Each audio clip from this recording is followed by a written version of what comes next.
Alors, bismillah ar-Rahman ar-Rahim.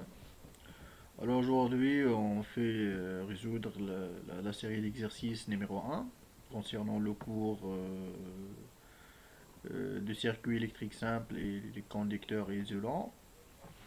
Alors commençons par le premier exercice. Donc les énoncés de l'exercice sont donc en considérant le circuit ci-contre. Alors comme vous voyez, donc la première question donnait le nom de chaque élément du circuit. Alors, c'est une question qui est très simple. Alors, on voit que notre circuit est constitué de plusieurs éléments. Donc, il y a l'élément un, 2, l'élément 3, l'élément 4 et l'élément 5. Donc, sont des éléments connus que nous avons bien traités dans notre cours. Donc, l'élément un, c'est le générateur. L'élément 2, il s'agit d'un moteur électrique. Et l'élément 3, c'est une lampe. L'élément 4, c'est le fil de connexion. Et l'élément 5, il s'agit d'un interrupteur. Alors, ce sont des symboles normalisés, hein, tout simplement. Ce sont les symboles normalisés de différents éléments d'un circuit électrique simple.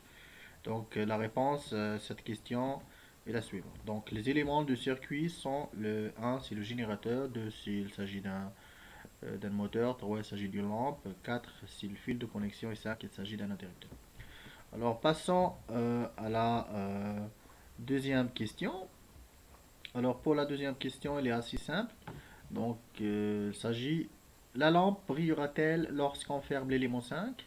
Justifie. Alors donc d'après la question précédente, donc l'élément 5 c'est un interrupteur. Donc lorsqu'on ferme l'interrupteur, automatiquement donc le courant qui vient de générateur, il circule dans l'interrupteur, puis dans le fil de connexion, puis il arrive à la lampe, puis il arrive au moteur, et puis il arrive au générateur. Donc il s'agit d'un circuit électrique fermé, hein, donc automatiquement, la lampe, ça sera allumé. Donc la réponse à cette question est la suivante. Donc la lampe allumée, pourquoi? Car le circuit est fermé. Moi, exprès, j'ai souligné le verbe justifié en vert ici. Pour répondre à la justification, on dit toujours car ou bien parce que le circuit est fermé. Alors, on passe maintenant à la troisième question. Donc, combien de fils comporte le circuit? Donc, souvent, le nombre des composants toujours l'équivalent au nombre de fils, puisqu'on a ici 4 composants, hein. Donc, le nombre de fils ici, on a 1, puis 2, donc 3, 4. C'est-à-dire le nombre de composants moins un. Toujours, on obtient le nombre de fils. Donc, ici, combien de fils on a? On a le premier fil, deuxième fil, troisième fil et quatrième fil. Donc, il s'agit de 4 fils de connexion. Donc, il y a 4 fils de connexion. La dernière question, c'est que représentent les points A et B? Alors, comme vous voyez, donc les points A et B sont les bornes de quoi? Du générateur. Alors, A c'est la borne positive et B c'est la borne moins de générateur. Donc, la réponse à cette question que les points A et B sont respectivement les bornes positives et négatives du générateur. Alors, je pense que c'est un exercice qui est assez simple euh, qui vous fait rappeler les différents constituants d'un circuit électrique simple, qui sont le générateur, il génère un courant électrique, et là, le moteur, le moteur sont des récepteurs, bien sûr, il reçoit l'énergie électrique fournie par le générateur, mais il la transforme en un autre type d'énergie. Donc la lampe, il transforme l'énergie électrique à une énergie rayonnante, et le moteur électrique, il transforme l'énergie électrique en énergie mécanique. Et l'interrupteur, toujours, c'est un élément du commande. Il fonctionne en deux états. Donc, pour l'élément 4 qui sont des fils de connexion, donc elle assure la continuité et le passage du courant dans le circuit. C'est bien. Alors, on passe à l'exercice numéro 2. Alors, l'exercice numéro 2 encore, c'est un exercice assez simple. Donc, la question est la suivante. Dans quel cas la lampe brille-t-elle? Cochez la case correspondante. Donc, ici, pour répondre à cette question, alors il faut bien étudier le cours conducteur isolant, c'est-à-dire surtout la chaîne conductrice de la lampe. Alors, comme vous voyez ici, donc on a le générateur, donc là-bas en plus, là-bas en moins, ce sont les dipôles de générateur.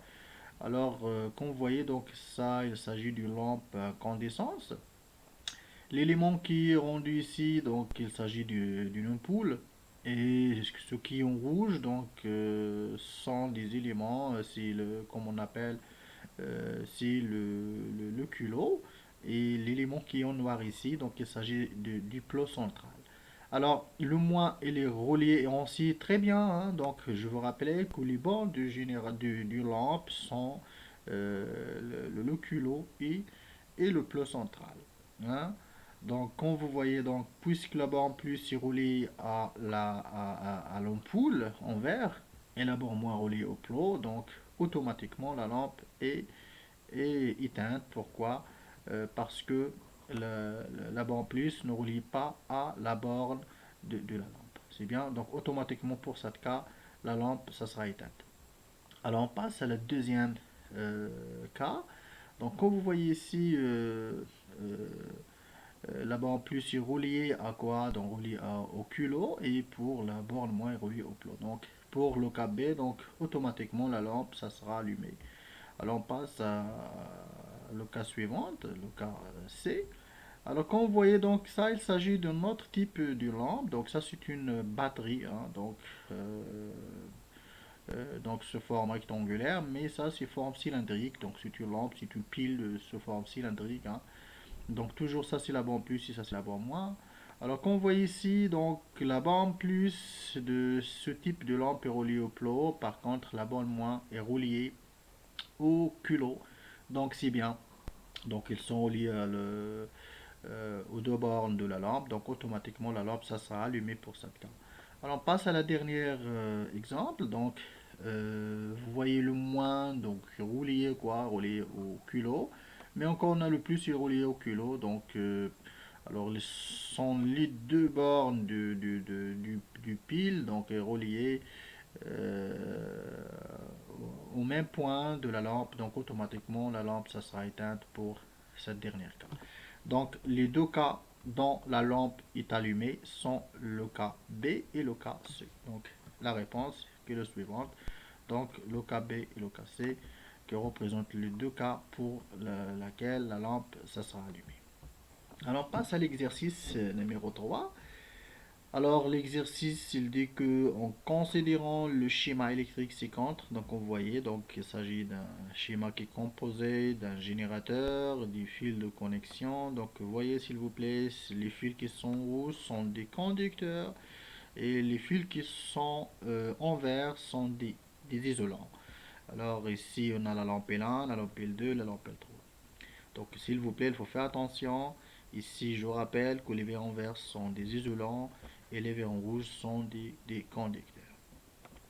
Alors, la question répondre par vrai ou faux. Donc, la lampe, il a un bris automatiquement. Donc, pour répondre à cette question, il faut regarder est-ce que le circuit est fermé.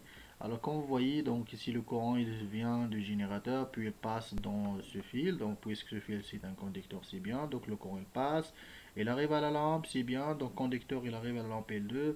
Oh, il arrive ici à ce fil.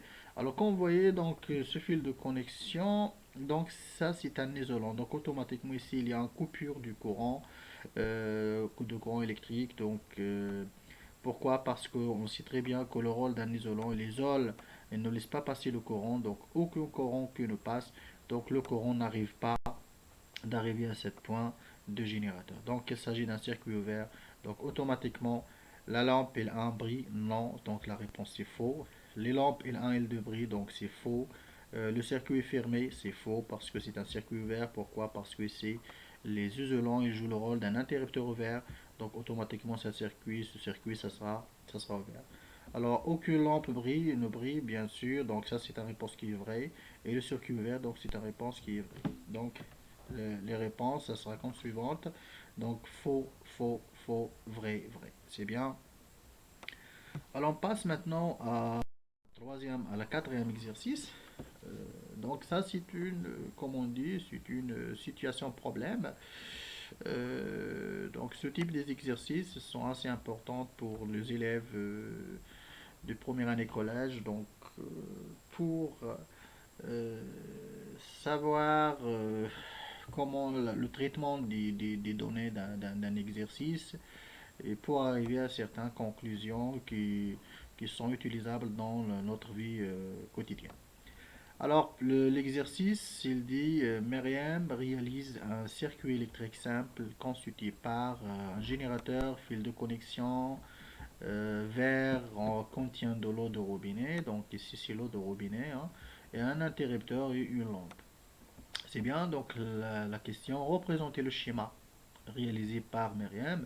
Donc ici, il faut faire attention, il y a le schéma, donc c'est-à-dire il faut utiliser les symboles normalisés. Donc je vous rappelle, représenter le schéma, donc il faut utiliser les symboles normalisés. Alors donc la réponse est la suivante. Donc notre circuit est constitué par le générateur. Donc ça c'est un symbole normalisé. On a deux symboles normalisés de générateur.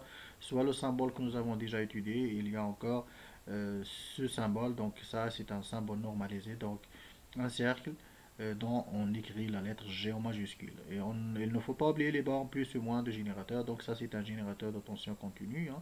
Alors puis, donc, est relié à la borne de l'interrupteur. Puis, on a, voilà le verre qui contient quoi? Qu'il contient l'eau de robinet.